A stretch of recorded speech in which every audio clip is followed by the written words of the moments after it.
Hey guys, welcome to my channel. আমি মহারাজার। এখন আমরা কথা বলবো হচ্ছে ভাই অস্ট্রেলিয়া যাত্রা। ইয়েস, মেগাস্টারের অস্ট্রেলিয়া যাত্রা, মেগাস্টার দেবদার অস্ট্রেলিয়া যাত্রা। আশা করি এখনও অবধি কেউ এটা নিয়ে ভিডিও তৈরি করেনি, এবং এটা আমাকে পাঠালো হচ্ছে আমার এক সাবস্ক্রাইবার। সে বললো, বস তোমাকে এক্সক্লুসিভলি দিলাম, তুমি এটা নিয়ে খবর করো, তুমি এটাকে নিয়ে ইয়ে করো। এবং সেটা আমাকে কখন দিয়েছে জানো? কালকে রাত্রিবেলা, যখন আমি নাকি ট্রেনে যাত্রা করছি, এবং সে যা যাত্রা আমার চিরকাল মনে থাকবে। যাই হোক, দেবদার জন্য অনেক কিছু করেছি। বহরমপুরেও গেলাম, এবং বহরমপুরের মানে দারুণ লাগলো সিরিয়াসলি। বহরমপুরের কথা আসছি আমি। বহরমপুরে এরম ক্রেজ মানে সত্যি বলছি, আমি চরম খুশি হয়ে গেছি, চরমই খুশি হয়ে গেছি। এবং দেখলাম কিছু একটা। আচ্ছা, ওয়ান বাই ওয়ান একটা করে আসছি। প্রথমত আমরা যেটাকে নিয়ে কথা বলবো সেটা হচ্ছে দেবদার অলরেডি অস্ট্রেলিয়া যাত্রা।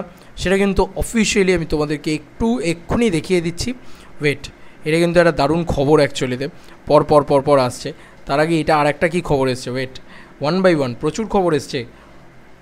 আচ্ছা, রান টাইম বেরিয়ে গেছে রঘু ডাকাতের রান টাইম। যারা খাদানের রান টাইম নিয়ে কথা বলছিলে, তারা কিন্তু রঘু ডাকাতের রান টাইম নিয়ে খুশি হয়ে যাবে।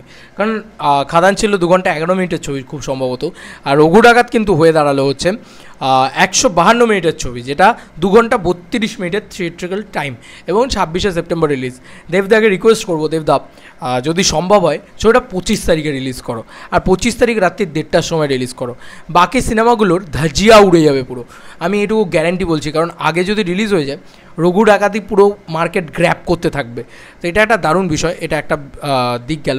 আচ্ছা, বেঙ্গলি সিনে ক্লাব এরা কিন্তু অলরেডি ইয়ে করেছে, এটাই আমি বলছিলাম। আমার এক সাবস্ক্রাইবার, আমি আপাতত খুঁজে পাচ্ছি না, তো অলরেডি এইটা হচ্ছে ব্যাপার। এবং মাঝরাত্রির বেলা 1:30টার সময় কিন্তু প্রথম শো চলবে, তাও আবার বহরমপুরেই চলবে। আমাকে কিন্তু বহরমপুর থেকে বারবার বলা হয়েছে তুমি বহরমপুরে এসো। আমি যদি যাই তাহলে এরকমটা হতে পারে যে লাস্ট ট্রেন ধরে গেলাম, আবার ওখানে দেখে আবার ফার্স্ট ট্রেন ধরে আবার ব্যাক করে গেলাম। কারণ কলকাতা আমাকে আসতেই হবে, কলকাতায় আমার প্রচুর কাজ থাকে সেই দিনকে, রিলিজের দিনটাতে। আমি চেষ্টা করি যে দেবদার সর্বোচ্চ ক্রেজ তুলে ধরা, সেটা আমি করব। আচ্ছা, এই হচ্ছে বিষয়। 12ই অক্টোবর কিন্তু, 12ই অক্টোবর, ভালো করে ডেটটা মাথায় রাখবে। 12ই অক্টোবর অস্ট্রেলিয়াবাসীর কাছে যাচ্ছে। এই সালা ফাম্বেল করছি, পুরো ফাম্বেল করছি। স্বাভাবিক, মানে আমার আর শরীরে কিছু নেই। কালকে অতটা জার্নি করেছি, মানে তুমি ভাবো, প্রায় 200 কিলোমিটার জার্নি করে গেছি, আবার 200 কিলোমিটার জার্নি করে এসেছি। আর যেভাবে গেছি সেটা খুব ভয়ানক আর কি ব্যাপার, সেটা আর নাই গেলাম। ইটস অফিসিয়াল অস্ট্রেলিয়াতে কিন্তু অফিসিয়ালি আসতে চলেছে রঘু ডাকাত। ইয়েস, অলরেডি ওরা ব্লকবাস্টার ঘোষণাই করে দিয়েছে, কারণ জানে যে 12ই অক্টোবরের ভিতরে তো ছবিটা ব্লকবাস্টার হয়েই যাবে।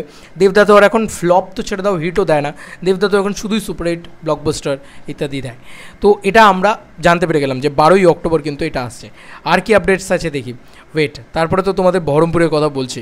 বহরমপুরে কালকে লাঠি চার্জ হয়েছে বন্ধুরা। বহরমপুরে, আচ্ছা, আপডেটস দেওয়ার আগে বহরমপুর নিয়ে একটুখানি কথা বলে নিই। বহরমপুরে কালকে লাঠি চার্জ হয়েছে, এত ক্রেজ হয়ে গেছিলো। আর পুরো ওই সামনের যে রেলিংটা না, ওটা পুরো মানে বডি হয়ে গেছিলো, মানে পুরো যেটাকে বলে কারেন্ট চলে এসেছিলো ওটাতে। আমি না হাত একবার ঠেকেছে এখানে, আমি কী হলো এটা, আমার মানে ছিটকে গেছি পুরো, এরম হয়েছে। আর পুলিশের যা চরম জঘন্য ব্যবহার, মানে ওরা পাওয়ার পায়, মিসইউজ করে, ঠিক আছে। ওরা বুঝতেই চাইছে না যে ভাই আমরা কলকাতা থেকে রেকর্ড করতে এসেছি, পয়সা খরচা করে রেকর্ড করতে এসেছি, ভাই আমাদের খাটনি আছে এটার পিছনে, তো এবং বিনিয়োগ আছে এটার পিছনে, তো আমাকে কাজটা তো করতে দাও, এসছি যেটা করতে। আর তারপরে কি করলো জানো পুলিশ? স্যার একটা সেলফি, এইটা করছে দেবদার সাথে, তুমি ভাবতে পারছো?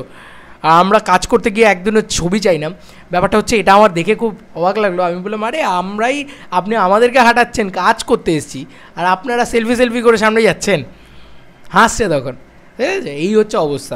যাই হোক, বহরমপুরে হিউজ একটা ভিড় হয়েছিল, ওরকম ওয়াইএমের গ্রাউন্ড পুরো হাউসফুল, মানে পুরো ফুল আর কি।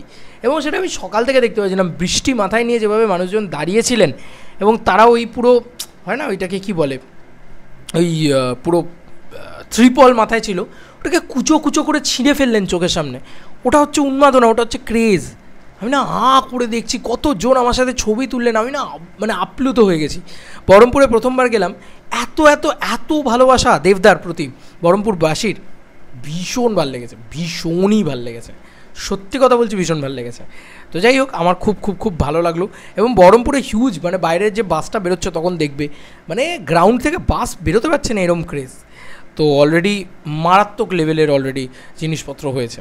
তো দারুণ দুর্দান্ত বিষয় হচ্ছে। স্বয়ং বুম্বাদাও কিন্তু একটাই কথা বলছে যে দেবের মতন প্রচার করার ক্ষমতা আমাদের নেই। ভাবতে পারছো? মিস্টার ইন্ডাস্ট্রি প্রসেনজিৎ চ্যাটার্জি তিনিও এই কথাটা বলছেন। এই যে লিখেই দিয়েছে, তো এখানে তো লাইনটা পুরো কোট করে দিয়েছে, সংবাদ প্রতিদিন থেকে খবর হয়েছে। আমাদের 2 ডাকাতের লক্ষ্যই ব্রিটিশ তাড়ানো। রঘু দেবকে শুভেচ্ছা, ভবানী পাঠক প্রসেনজিতের। এবার ওপরের লাইনটা দেখো, ওপরের লাইনটা পড়ো, এই জায়গাটা পড়ো, আমি পড়ছি, তোমাদের চিন্তা নেই। লেখাটা বলছেন উনি, দেবের মতো প্রচার করার সামর্থ্য আমাদের নেই। দেবী চৌধুরানী রিলিজের প্রাককালে কি বললেন প্রসেনজিৎ। ভাই সাব, মানে বুঝতে পারছো উনি কোন জায়ান্ট জায়গায় পৌঁছে গিয়েছেন। আমার খুব ভালো লাগছে যে মিস্টার ইন্ডাস্ট্রি প্রসেনজিৎ চ্যাটার্জি, মানে ইকালের মহানায়ক বলা হয় যাকে, one of the biggest megastar, তিনিও এই কথাটা বলছেন। একটা নতুন প্রযোজনা সংস্থা নিয়ে তিনি লড়াইটা করছেন, তো সেই কারণে তিনি বলেই দিচ্ছেন যে দেবের মতন মানে প্রচার করার ক্ষমতা আমাদের নেই, আমার হারানোর কিছু নেই। দেবী চৌধুরীর মুক্তির আগে মন উজাড় করে কথা বললেন প্রসেনজিৎ চট্টোপাধ্যায়, শুনলেন এটা, ঠিক আছে। এই হচ্ছে ব্যাপার। তারা কিন্তু প্রতিযোগিতা রয়েছে, সেই ছবিগুলো মানুষ দেখবেন।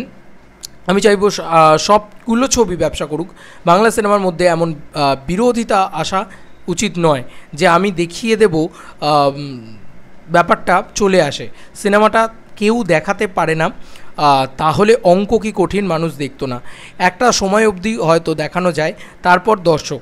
বঙ্কিমবাবুর কানেক্ট এবং যেখানে শুভ্রজিৎ বানিয়েছে, এই হচ্ছে ব্যাপার। মানে আমার এটা মানে বুম্বাদা যা কথা বলেছে আমি এগ্রি করি ওনার সাথে, পুরোটা আর আমি পড়লাম না। আমার মূলত ওই লাইনটা খুব ভালো লেগেছে যে দেবের মতন প্রচার করার ক্ষমতা আমার নেই বা দেবী চৌধুরানীর টিম নেই। তো এটা আমার খুব ভালো লেগেছে। তারা কখনো অ্যাটাক করছে না। মানে তুমি দেখো খাদানের সময় যে কটা ছবি এসেছিলো এগেনস্টে, প্রত্যেকটা ছবি অ্যাটাক করছিল। এবারে দেখো খুব স্মার্টলি একটা ছবিও কিন্তু দেবদার এগেনস্টে গিয়ে অ্যাটাক করছে না। আমার এটা খুব ভালো লাগছে। যারা দেবদাকে অ্যাটাক না করে তাদের সঙ্গে তো আমি অলওয়েজ আছি। এবং অলরেডি দেবদা কিন্তু চারিদিকে ট্রেন্ডিং, মানে বুক মাই শোতে ট্রেন্ডিং, ওদিকে IMDbতে তো ট্রেন্ডিং বটেই। নো মোর বুস্টেড ট্রেন্ডিং নয়, হ্যাঁ, মানে ট্রেন্ডিংটা অনেক সময় বুস্ট দিয়ে কেনাও যায়, তো সেটা নয়, জানালা। যাই হোক, বুক মাই শোটা আমরা খুলে দেখাই আপাতত।